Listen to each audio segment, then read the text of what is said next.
Hey everybody, brothers and sisters, how we doing? Sean O'Day here. Got a little social experiment going on called Union Voice Project, and today I'd like to present a little video presentation called Union 101, Why Are the Members the Power in a Union? One thing that I like to say a lot is that knowledge is power, whether it comes to being a union member or just a human being. And especially when it pertains to being a union member, you'll find that everything that's documented, formed, and understood and must be followed, it'll guide you to one resolution, and that's that the power belongs to the members. And it never would be a business manager or any administration, certainly not business agents that work for you, and could never be one single person's agenda. But if you follow everything that's written, you'll find out that you, in fact, are the union, and all the power lies in your hands if you choose to use it. So we'll try to explain to you that it starts with the federal government, and just like the United States citizens have a constitution that guide us, we do as well as union members, but we also have acts and policies put in place by the Department of Labor. Now, you'll find other federal entities like OSHA out on the jobs. They try to keep us safe in a very dangerous industry. They give us training and OSHA certifications to make us more employable and, again, safer.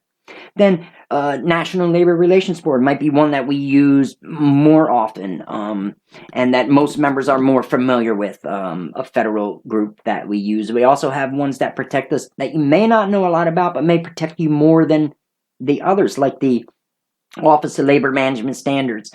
They ensure union democracy, transparency, and financial integrity. And they enforce the provisions of the Labor Management Recording and Disclosure Act, the LMRDA. The most important part of that, to me, is Title I, the Bill of Rights. These are all things you should know and educate yourself on. So you take all this federal intervention and you combine it with an International Union of Operating Engineers that was founded in 1896, and our forefathers of labor drafted a constitution.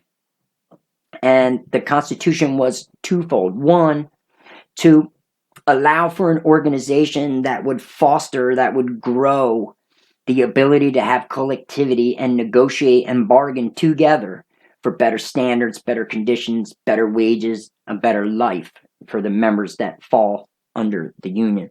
The second part of that would be to guarantee that this Constitution would protect the union members from each other, that there would be processes and structure put in place to have it all be written out and have the business happen in the name of the members the way that it should. So with federal intervention and the international union, you come up with rules and policies, laws, governance, and practices, which are all legal terms to try to force you to comply or have compliance. And why do you want them to comply? For you and I, to protect the union member that pays for equal participation. So let's take the Landrum-Griffin Act. A major part of the Landrum-Griffin Act is a Bill of Rights for union members. And it'll go on to explain what these rights are. But one important part you need to know about these acts and about being a union member is that your rights are only good if the union enforces them. If they don't, and you feel that your individual rights are being violated by the union, you have an obligation to first try to resolve it by working within the union, right? Like brothers and sisters handle it in-house like a family. But if by chance you're an individual who feels unsatisfied with the union's response or interpretation, the more you study labor law and language, you find out interpretation is a huge one. If you're unsatisfied with a union's response or interpretation to claims, then eventually you would have to bring a lawsuit against the union in federal court. So you're going to use your money to file, and then you're going to have to get a lawyer that knows the federal court system. And then the union's going to use your money that you've paid in the way of checkoffs and union dues to defend against your claims in federal court. It seems kind of fair, right? But this is the way it's all set up. So my thought on that is it encourages you to avoid that whole process and make your union enforce all your rights and all these processes that avoid all of that. So the Labor Management Recording and Disclosure Act guarantees certain rights to union members, imposes certain responsibilities on union officers. So again, rights to members, responsibility to officers. The OLMS enforce the LMRDA provisions, but again, they remind you that some up to and including your Bill of Rights can only be enforced through suit in federal court, and parts of your Bill of Rights are an equal right to participate in union activities. You have the freedom of speech and assembly, and you can have that at even social clubs, events, getting together socially, even on Facebook. You have a right to speech and assembly. You also have a right to be protected from people that try to stop you from having those rights, and there's penalties of jail and fines, etc., for stopping you from using your rights as a union member. The OLMS makes unions supply copies of the collective bargaining agreement, and union members and non-union members have a right to inspect any collective bargaining agreement, or any human working under an agreement has a right to inspect the agreement. And especially as union members, you go out on jobs, if there's a preliminary labor agreement or any kind of individual contract with concessions on a job, you should know what that contract is. There should be a steward there or an agent that could supply that information to you as to avoid breaking your working rules, and also to know what agreement you're working on, to know what you're giving up on that job, or more importantly, maybe what you're gaining. So they have to file copies of all that. They have to file initial reports, an LM1 with the OLMS. They have to have copies of their constitution and bylaws on file with the OLMS, as well as available to you from the union. And then they file annual financial reports as well, which are the LM2, 3, 4, etc. with the OLMS. So unions must make the reports available to members and allow members to review all of this. But you also can go to the Internet Public Disclosure Room at www.unionreports.dol.gov and see it all for yourself. And one thing you have to know is that union officers have a duty to manage funds and property of the union solely only for the benefit of the union and its members, in conjunction with our Constitution and our bylaws, and of course federal and state law. So when you go on a union search, you can put in your union's name, the affiliation number, the city, state, etc. Once you do all that and you figure it out, you'll have a file number. For Local 542, it's 038130. So if you punch that into the file number, and it's all public information, by the way, it's going to pull up your union or a multitude of unions, and you'll just select for the one that you want.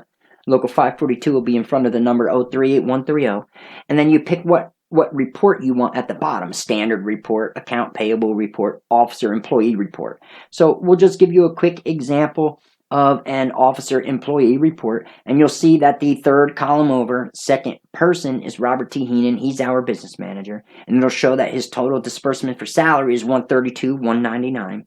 But that's not his total package. That's just his disbursement for salary. Okay, and every other person that receives a salary see, the union's broken up into three parts, broken up into the benefit central pension side, the job acquisition and training center section, and then the administrative hire and haul section, in three parts. So each division has to have accountability and transparency, but some are a little harder to get to others. But one way or another, it's all available to you. And some you may even have to pay for copies. So now that you can pull up all the financial information, the IRS 990s are available to you, which are a more detailed account. You're going to go on in Philly. It's IUOE542.com. You could click on Union, click on Constitution and Bylaws, and then click on Bylaws. So you're going to open them, and we'll just glance over them. You want to know, what is the purpose of your bylaws and what are they? Well, the bylaws basically adopt the language of the Constitution that was drafted by our forefathers, and they only make changes to it that are necessary to make the language applicable to our local union here, to our charter. And there's many purposes of your Constitution and bylaws. For example, to elevate the trade of operating engineers, to have harmony among its members, to have harmony among its members and the people who employ them, etc., etc. You can read all of the purpose. So when you get in, you'll find a table of contents that'll have you navigate. But let's just start with Article 1, jurisdiction. You're granted by the International Union of Operating Engineers the right to run your local under a charter, which is issued by the operating engineers. But everything in your charter is going to tell you that it's dictated by the provisions of the Constitution. Article 1, Section B says we're under a district administration form of local union governance, and it should be set up by Article 26 of the Constitution. So again and again and again, you're going to refer back to the Constitution. Okay, so Local 542 and Philly are broken up into 5 districts, territorial districts, where you reside and where you work. And avoid the colors on here. The colors are because gray and yellow signify a 29 county agreement, collective bargaining agreement. The white area is a District 1 separate agreement, and the green area, Delaware, is a separate agreement. I believe there are 3 varying collective bargaining agreements. So the important part is to look at the county and see the designation number, and it'll be a 1 through 5. There's 5 areas that it's broken up into. So the district administration form of governance, this is how the whole thing works. It allows you to amend into districts, okay, from the whole territorial jurisdiction, but separate them into areas. It provides for the organization, administration, and supervision of each of the districts and how they all tie into one whole thing. In this form of governance, it provides for meetings. It provides for the empowerment of the acts of the local business manager. It allows for you to adapt or amend the bylaws. Okay, you provide for nomination of local union officers. This system is what gives you all your rights as a union member and all the rights to the people running them. It allows you to provide for nomination of the delegates to the General Convention, which speak to the international on your behalf. Safeguards to ensure fair elections, etc., right? So Article 2 is going to be meetings. You're going to have 2 general membership meetings a year, in the first Sunday in May and the first Sunday in November at 1 o'clock. They can change. The president or the executive board can change them, and the recording secretary must notify you at a minimum of 2 weeks ahead of time. But mostly you want to shoot for that May and November Sunday, 1 o'clock. And then you're going to have district meetings. The general meetings are when everyone comes together, all 5 districts come together in one place. The district meetings are where you reside and work in your territorial jurisdiction. Then you're going to have executive board meetings, auditor meetings, trustee meetings, etc., civil rights committee, all your committee meetings. Right now, who is going to preside over these meetings? Well, some committees have their own bylaws and it dictates that, but generally, your general membership meeting is going to be presided over by your president. Your president can't make it, then it's your vice president. If your vice president can't, then they have to use the Constitution, International Constitution, and Robert's Rules of Order, which we'll come out with a video on, in order to determine who would be there. So the president presides over the general meetings. The president picks which business representative speaks at the district meetings. Business representatives are hired by the business manager, not elected by you, so they should be on the microphone to answer to you at meetings for you to convey your thoughts in order to enact policy, or the direction of the administration should be by your wishes. And the president should appoint the people that are hired by the business manager to speak to you and answer why they're doing and what they're doing. And that's the obligation of the president, among other things. And so, again, Robert's Rules of Order for all the proceedings of the meetings before the local union, right? And then at each of these meetings, each of these tribunals, each of these things, you're going to keep minutes, and minutes are a documentation of the business that was conducted or handled within that meeting. So there is transparency. Now, you start with your business manager. He's the boss of the whole thing. He's in charge of all the districts, the whole territorial jurisdiction. And then he can hire assistants known as business representatives, district business representatives, for each of the territorials that are broken up into, that are divided, okay? And he hires and fires them. You really have no say unless he wants to listen to you or take from you to choose that. That's entirely on the business manager. So the business manager shall be the executive manager of the local union, right, in all of its branches, and he'll be in full charge of his affairs. But he shall be responsible to the executive board of the local union for his or her stewardship, okay? So that's pretty important to understand. See, he shall be responsible to the executive board of the local union for his stewardship. What is a stewardship?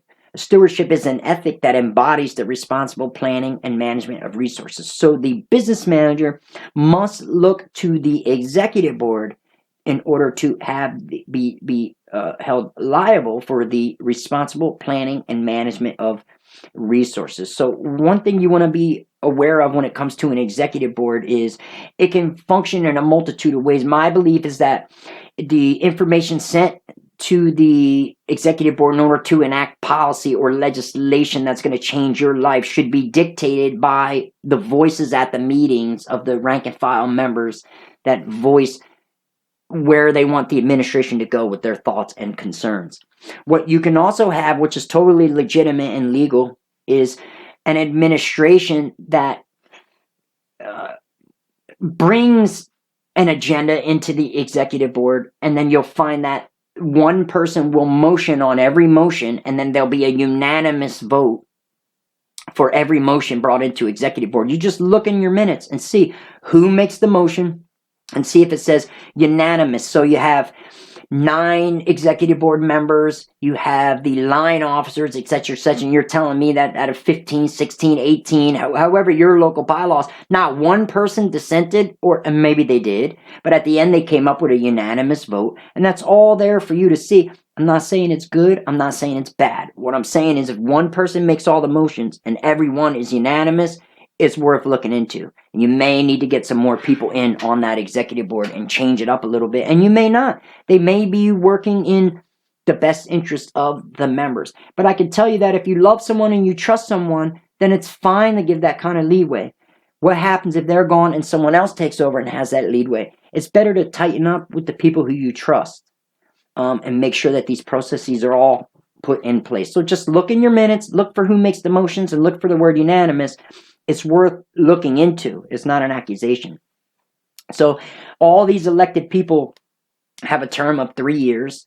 If no one is run against them, then obviously they're unopposed, and they would cast, the recording secretary would cast one vote, and then they'd win again. And then you have an executive board, like I said, and the executive board is all your line officers, so your president, vice president, recording secretary, financial secretary, treasurer, business manager, and 9 members of the local rank and file elected by you. 5, in our case, in 542, 5 from District 1, and 1 from every other district, was a total of 9. Now, the 9 rank and file elected members by you outrank or have a majority over the line officers, okay? So that is all to work in your favor. And each 9 should be independent, only asking the question, the things that I legislate or the motion that goes forward with this board shall be one that will benefit every member of Local 542 or at least a majority. And then the line officers, all acting independent with their own constitutional authority, should say, everything that I'm doing today is going to be to benefit every member of Local 542 or at least a majority, all working independently. And that's what you're going to hope for. And so the executive board is a policy-making and administrative tribunal, a court of justice of the local union. All the acts of the executive board are to remain in full effect. Okay, so what they do is in full effect. But the only way it can be changed is if they have the adoption of an act that you question at the following general membership meeting after they create the act. You have a right as a member to make up a motion to take it to a vote to have a majority of the members strike it down or leave it in place. But again, you have the power by electing them. You give them the authority to enact legislation, but you always have a right to overturn it at the next subsequent general membership meeting. Okay? So then you can go through the bylaws. You'll see there's initiation fees. There's all articles that you should read and know. Fines and assessments. Bonds of officers. That's basically officers that discharge money or have anything with money must be bonded or insured to make sure that they do this all in good faith and that we're protected. You have employment practices. You have audit of financial records. We'll get into that a tiny bit. Amendments to the bylaws. If you want to change these bylaws, they always have to be in accordance with the Constitution. Matters that aren't covered by the bylaws, they'll refer you to the Constitution. We have a picket duty as members, so the same 10 or 12 retirees shouldn't be on all the picket lines. We all have a duty as members, employed or not, to get out on these lines and turn jobs good for us. You have member employer, which essentially says if you're a contractor and you hold a union book, That's fine. You can do that with certain parameters, but you cannot negotiate a collective bargaining agreement on the union's end that'll benefit you as an employer. I don't know if you can negotiate on the Contractors Association end, but you cannot on the union's end. But we could find all that out. The last part is like your union Bible. That's going to explain your working rules, and that's so members themselves don't break down the conditions that all the people before us have fought for. It's a set of rules that you have to conduct yourself by in order to be true to this Constitution and bylaws and each other in this way of life. So now I'm going to try to do this as quickly as possible. We're going to go back to IOE, local542.com. We're going to go to Union.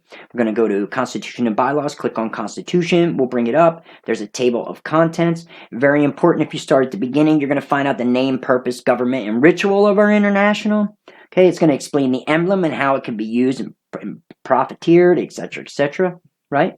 Then the officers. It's explaining to you who they are, what they are, how they get there. I think we just did a decent job explaining all of that. And then it'll define what are they, what is their constitutional authority. So to me, the most important person is the president.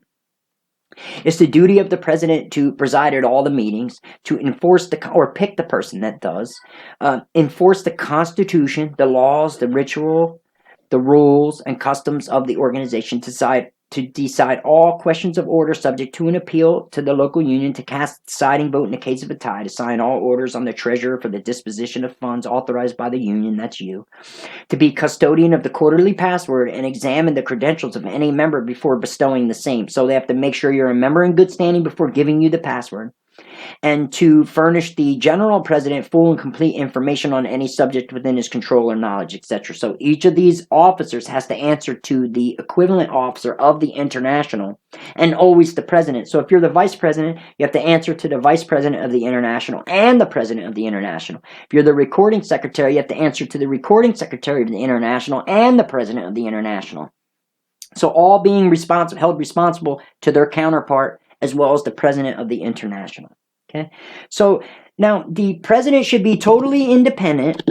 He can be with the agenda and be with the business manager and run on a ticket all together. But once you win and you're elected and not appointed by the business manager, but elected by the members, you have a responsibility to carry out your duties that the Constitution empowers you to do, totally independent and only in the name of the members to benefit the 6,000 members of Local 542, or at least a majority. You answer to no one. And they want you to be so independent in the Constitution that they give you an assistant, and the assistant is your vice president, who their sole duty is to assist the president in the discharge of his office. Okay? Then you have a recording corresponding secretary. You can read it. It's a long, lengthy job. Basically, they're going to issue notices, keep minutes of all the meetings and tribunals, etc., etc. You can read it for yourself. You have a financial secretary, to receive all the monies and funds paid to the union, and to pay the money to the treasurer. And then it's the treasurer's responsibility to receive the money and make sure it gets deposited into the correct places, among other things. Read them for yourself. So then you have a conductor. It's the duty of the conductor to examine all that are present at meetings, district, executive board, general membership, any meetings, to ascertain that the dues book of each person wanting to participate in the meeting are paid up to date, that your dues are paid, to receive the quarterly current password from the president, and then to report to the president all who are without the password, to conduct all candidates through the initiatory ceremonies, etc., etc. You can read it all for yourself. Then you have a guard that watches the door and physically maintains that this all takes place. It's the duty of the guard to take charge of the doors at the meeting and see that none but the members in good standing with the quarterly password enter, etc., etc. No one can retire without the president's permission. You can read all this for yourself, right? So there's a structure put in place. Each officer has an independent obligation to the Constitution, to the members of the local, or at least a majority. You have trustees. Trustees have supervision over all the funds and the property of the local union. And they want to look at these under instruction, as they should from time to time, receive from the local union, from you. Okay. Then you also have auditors. The auditors are in charge of looking over the books of the recording corresponding secretary, financial secretary, treasurer, any other officer or representative holding funds. Okay. So let's condense it. You have district meetings that serve as an arena for members, an area for members to go and to voice their thoughts and concerns on the microphone. That in turn needs to dictate the business of the local. These thoughts and concerns are then delegated or sent to the formal committee, like executive board, etc., to act on the actions or recommendations of the members that you made at these meetings. They're presided over, the meetings that you go to in order to ensure your voice is heard are presided over by the appropriate officer as to ensure that they are conducted with the rules of order, and Robert's rules in particular, but with the authority that's provided to the officer by the Constitution and bylaws, and most importantly, the members by electing them. So that's who they answer to, the Constitution, bylaws, and the members who elected them there. Okay, so then you have your line officers and your 9 elected rank and file members that form an executive board. Now, every delegation of funds or all money spent and any authority or every legal action of the local goes through this tribunal for authorization. Okay? So you have auditors and trustees to make sure that once you speak at a meeting, it gets sent to the appropriate committee. That committee acts. Then you have a trustee, you have an auditor that makes sure that whatever was enacted actually happens, and you verify that, hey, we're going to put this money here, and then they verify it went there, or we're going to implement this policy, and you guarantee that the policy is implemented, having these checks and balances, auditor and trustees. Okay? And then any action by any of these committees can be overturned by you, the member. And minutes are kept to authenticate and document what takes place and create a record for transparency so you can see it. And then at all the district meetings, executive board meetings, committee meetings, and all the business of the local are recorded again in the form of minutes and made available to the members to verify when you go to meetings. Okay? And then the general membership meeting is held twice a year in order to present to the members all the documented minutes about the business and that it was being conducted solely for the benefit of the local and its members in conjunction with the Constitution, bylaws, and of course state and federal law. And then we all go to this general membership meeting, and with your permission, by accepting the minutes, they're sealed and sent to the international as official business conducted in the name of the membership. That it was done under the district administration form of governance, that the authority of each constitutional officer, totally independently, in hope that it would all be done to serve all 6,000 members of Local 542, or at least a majority. And you find when you read it that you're the union. It's your responsibility. And although you may love the person enacting it, if someone takes over that you don't love, you're giving them a lot of leeway if all this isn't put into place. So it's important to know. So in solidarity, if the order isn't restored in your local, you need to restore it. It does come with some risk, but you need to do it because you owe it to your forefathers and you owe it to the trade. And this was a Power to the Members production. Union Voice Project at Yahoo is the email. And look forward to hearing from you, and be blessed.